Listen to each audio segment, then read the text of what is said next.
देखो बच्चों, आज हम 10th क्लास का एक पाइथागोरस थ्योरम लेके आए। पाइथागोरस थ्योरम जो है 10th क्लास में काफ़ी इंपॉर्टेंट है और कई बार मैट्रिक परीक्षा में यह क्वेश्चन पूछ चुका है। तो पूछा जाता है, किस तरह से क्वेश्चन पूछा जाता है, पूछने का तरीका है इस तरह से पूछता है कि सिद्ध करे कि किसी समकोण त्रिभुज में कर्ण का वर्ग अन्य दो भुजाओं के वर्गों के योगफल के क्या होता है, बराबर होता है। तो यह लिखा हुआ है क्वेश्चन आपके पास यहाँ पर कि सिद्ध करे कि किसी समकोण त्रिभुज में कर्ण का वर्ग अन्य दो भुजाओं के वर्गों के योगफल के क्या होता है, बराबर होता है। आज हम साबित करेंगे कि पाइथागोरस थ्योरम किस तरह से साबित किया जाता है। तो पाइथागोरस थ्योरम सिद्ध करने के लिए हम एक समकोण त्रिभुज बनाते हैं। देखिए समकोण त्रिभुज बना रहे हैं इस तरह से। इस समकोण त्रिभुज का नाम देंगे ए बी सी और बी पर समकोण रखेंगे। अब यहाँ पर लिखेंगे गिवन दैट। प्रोसेस होता है पाइथागोरस थ्योरम या थ्योरम लिखने का कि पहले गिवन दैट लिखते हैं, फिर टू प्रूव दैट लिखते हैं, फिर कंस्ट्रक्शन लिखते हैं। तो गिवन दैट में लिखेंगे लेट ए बी सी एक समकोण त्रिभुज है। ए बी सी एक समकोण त्रिभुज है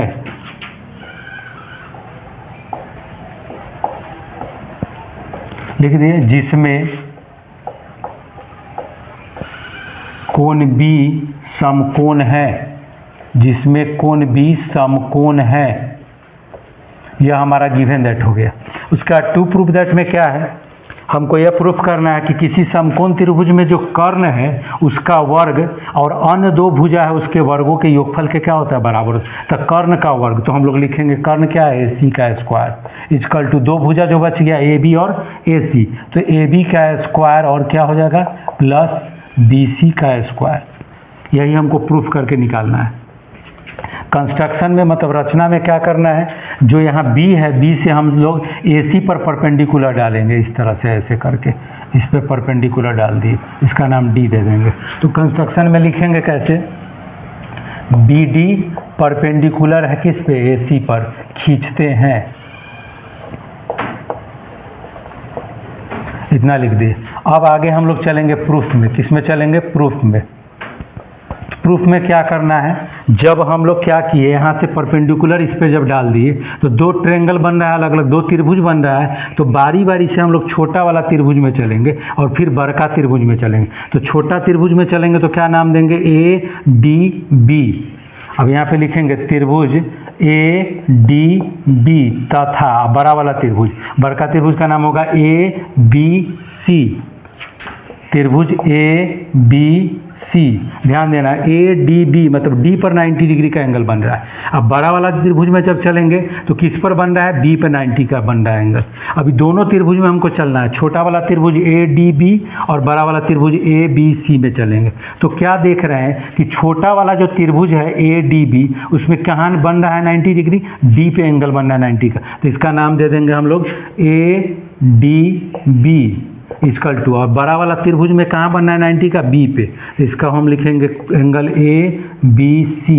यह दोनों इक्वल हो गया, ब्रैकेट में लिख देंगे 90 डिग्री होने के कारण, 90 डिग्री होने के कारण ये दोनों एंगल क्या है, बराबर है। उसके बाद फिर चलेंगे छोटा वाला त्रिभुज में, तो क्या देख रहे हैं ए डी बी, छोटा वाला त्रिभुज का नाम देंगे ए डी बी।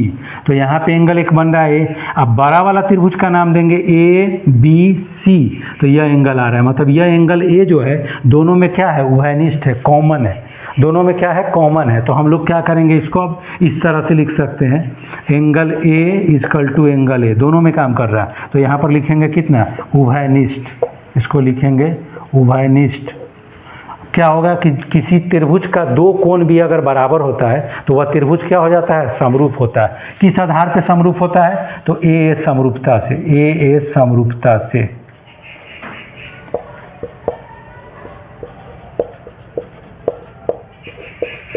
ए समरूपता से त्रिभुज जो होगा वह समरूप हो जाएगा। क्या होगा, त्रिभुज समरूप, इस तरह से ए समरूपता से त्रिभुज समरूप होगा। तो लिखेंगे त्रिभुज ए डी बी समरूप त्रिभुज ए बी सी। दोनों त्रिभुज समरूप कर दिए। जब दोनों त्रिभुज समरूप होता है तो उनकी संगत भुजाएं आनुपातिक होता है। यह स्टेटमेंट बताया गया कि जब दो त्रिभुज समरूप होता है तो उनके संगत भुजा क्या होता है, आनुपातिक होता है। तो कैसे लिखना है, ध्यान देना, ए एंगल इसमें भी में है, ए एंगल यहाँ भी है, तो ए और ए है तो उसको छोड़ देना है।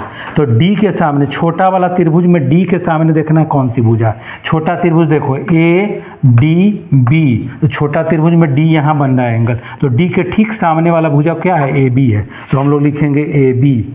अब बटा, अब बड़का त्रिभुज में बी के सामने चलना है, बड़ा वाला त्रिभुज में बी के सामने, बी यहाँ है, तो इसके सामने का भुजा क्या है, ए सी, तो ए सी लिखेंगे बराबर।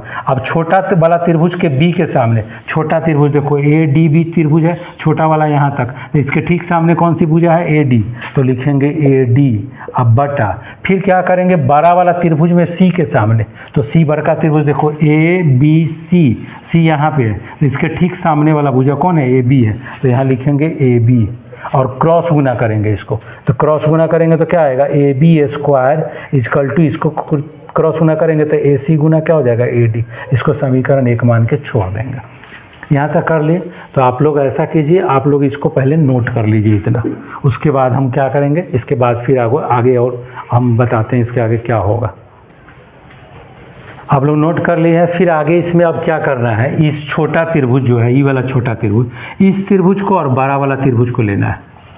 तो क्या लिखेंगे, लिखेंगे त्रिभुज बी डी सी, त्रिभुज बी डी सी, और तथा बड़ा वाला त्रिभुज क्या होगा, ए बी सी में। अब दोनों त्रिभुज में चलेंगे तो इस पे छोटा वाला त्रिभुज में 90 यहाँ बन रहा है, तो इसका नाम हम क्या लिखेंगे, बी डी सी, लिखेंगे angle B D C is equal to angle क्या होगा, ए बी सी, क्यों बराबर है, तो 90 डिग्री होने के कारण, 90 डिग्री होने के कारण लिख दिए। अब छोटा वाला त्रिभुज में जाएंगे, जब बी डी सी, तो सी इसमें आ रहा है, अब बड़ा त्रिभुज का भी नाम लेंगे ए बी सी, तो सी इसमें भी आ रहा है, मतलब सी क्या है, कॉमन है, सी एंगल सी क्या हो जाएगा, उभयनिष्ठ, उभयनिष्ठ है, हो गया। फिर से हम बता रहे हैं कि जब किसी त्रिभुज का दो कोण बराबर होता है तो वह त्रिभुज क्या हो जाता है, समरूप हो जाता है, तो लिखेंगे ए समरूपता से, ए समरूपता से त्रिभुज क्या हो जाएगा, समरूप, तो लिखेंगे त्रिभुज बी डी सी समरूप त्रिभुज ए बी सी। जब त्रिभुज समरूप हो गया तो हम लोग क्या करेंगे, उसकी संगत भुजाएं अनुपातिक होगा।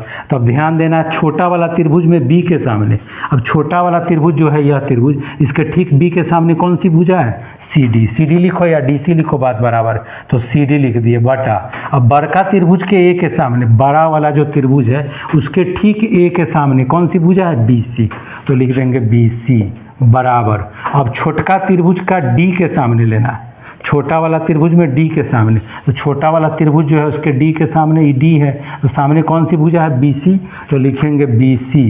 अब बड़ा वाला त्रिभुज में बी के सामने, बड़का त्रिभुज देखो यहाँ पे बड़ा वाला त्रिभुज है, इसके बी के सामने कौन सी भुजा है, ए सी, तो यहाँ पर लिख देंगे ए सी, लिख दिए। इसमें भी सी है और सी मैच कर रहा है दोनों सामने, तो इस पर कुछ नहीं करना, हो गया। अब इसको क्रॉस गुना करेंगे, तो क्रॉस गुना करेंगे तो क्या होगा, बी सी स्क्वायर बराबर ए सी गुना सी डी, कर लिए। यह समीकरण कितना मानेंगे, 2। अब क्या करेंगे, समीकरण 1 और 2 को क्या करेंगे, ऐड करेंगे। पिक्चर तो आप लोग बना लिए हैं, अब क्या करना है, यहीं पे लिख देते हैं, समीकरण 1 प्लस 2, समीकरण 1 और 2 को क्या करना है, ऐड करेंगे। तो समीकरण 1 हमारे पास क्या था, समीकरण 1 था हमारे पास ए सी स्क्वायर, लेफ्ट वाला लेफ्ट में जोड़ेंगे, राइट वाला राइट में जोड़ेंगे, तो समीकरण 1 का ए सी स्क्वायर और समीकरण 2 का क्या है, बी सी स्क्वायर, तो A C square plus B C square. अब समीकरण 1 का दूसरा क्या है, A C multiply A D, A C गुना ए डी, अब प्लस इसमें क्या है समीकरण 2 में, तो ए सी गुना क्या है, सी डी।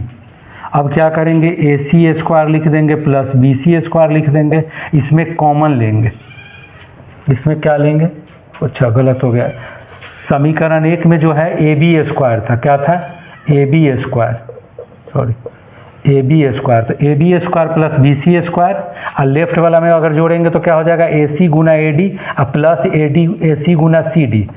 अब क्या करेंगे, इसमें कॉमन लेंगे, क्या कॉमन लेंगे, ए सी कॉमन लेंगे, तो ए सी जब कॉमन लेंगे तो क्या बचेगा, A D plus C D. अब क्या करेंगे, इसको नोट कर लेंगे, A B square plus B C square. अब क्या करेंगे, ए सी का ए सी लिख देंगे, ध्यान देना। अब AC का ऐसे लिख दिए।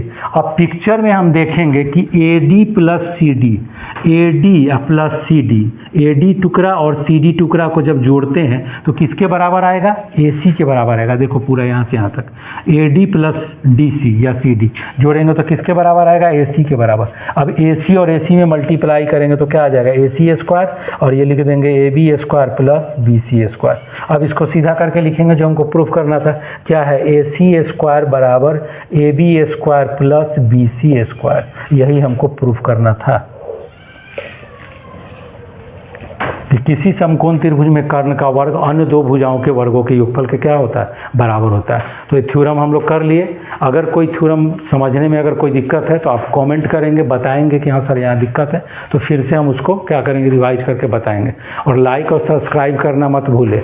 लाइक और सब्सक्राइब करना ज़रूरी है, करिएगा तो अब आपको फिर आगे हम जो वीडियो बनाएंगे उस समझ में आपको आएगा।